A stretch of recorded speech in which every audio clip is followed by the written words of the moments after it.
হয়ে বসে আছে, যারা এই নতজানু সরকারের ভূমিকা পালন করছে, তাদের কাছে আমার প্রশ্ন, যখন এই দেশে আমার কোন বোন ইফতিজিং এর শিকার হচ্ছে, তখন এই দেশের কোন এক গ্রুপ ইসলামের ফতোয়া দিয়ে তাদেরকে জেল থেকে বের করে নিয়ে আসছে, এবং শুধু জেল থেকে বের করে নিয়ে আসা না, আমার একটি বোন যখন সাহসের ভূমিকা নিয়ে আইনের আদলে ইফতিজারকে শপথ করে, ঠিক তখন তারা সেই ইফতিজারকে ফুলের মালা দিয়ে বরণ করে ধর্ষণকে এভাবে তারা প্রমোট করে যায়। বন্ধুরা, আমি বলতে চাই যে এই দেশে কোন ইফতিজার, কোন ধর্ষণের প্রমোটকারীদের শাস্তি হতে হবে। আমি তাদের শাস্তি চাই। এই দেশে যে সকল আইনজীবীরা নারীর ধর্ষণের পক্ষে কোর্টে দাঁড়ায়, ধর্ষকের বিচার যেন না হয় সেজন্য তারা দিনের পর দিন লড়ে যায়। আমি সকল আইনজীবীদের বিচার নিশ্চিত করতে চাই। আমি চাই যে এই দেশে আর কোন বোন যেন ধর্ষণের শিকার না হতে পারে। এই সরকার আমার কৃষক বাবার, আমার শ্রমিক ভাইয়ের টাকায় ট্যাক্স নিয়ে যমুনায় বসে থাকে, কিন্তু তারা যেন ঘুমন্ত রাজা, তারা দিনের পর দিন ধর্ষণ হয়ে যাচ্ছে।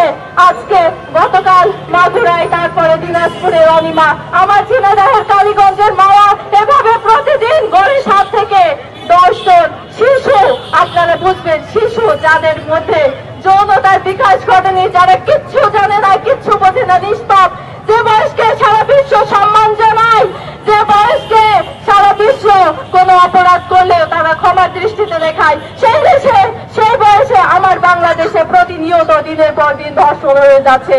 আমি বিচার চাই ধর্ষণের, এই ধর্ষকদের মৃত্যুদণ্ড কোন দিন আমি পার করতে চাই না। কেন 190 দিন, কেন 180 দিন, কেন আমার বোন আছে মরে গেছে এই দেশে, সে নিঃশ্বাস নিতে পারে না, ধর্ষক কেন এখন পর্যন্ত এই দেশে নিঃশ্বাস নিচ্ছে? আমি ধর্ষকের বিচার লাইভ টেলিকাস্টে চাই, যেন এই ধর্ষণ নামে যে ভাইরাস ছড়িয়ে গিয়েছে, লাইভ টেলিকাস্টে যখন অ্যান্টিভাইরাস তাদেরকে ক্রস ফায়ার দেওয়া হবে, তখন সকল ধর্ষক তারা দমিত হয়ে যাবে।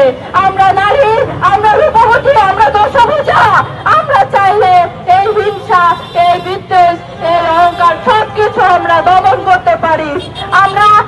আমি ধন্যবাদ জানাতে চাই আমাদের ভারপ্রাপ্ত তারেক রহমানকে, যিনি লন্ডনে বসে থেকে সকল ধরনের দিক নির্দেশনা দিতে পারে, তার টিম পাঠাইতে পারে। অথচ আমাদের উপদেষ্টারা 8 মাস আমাদের প্রধান উপদেষ্টা নারীদের নিয়ে 8 মাস নারী দিবস পালন করে, তার উচিত ছিল কি আমার বোন আসিয়ার কাছে ছুটে যাওয়া, কিন্তু সে যায় নাই।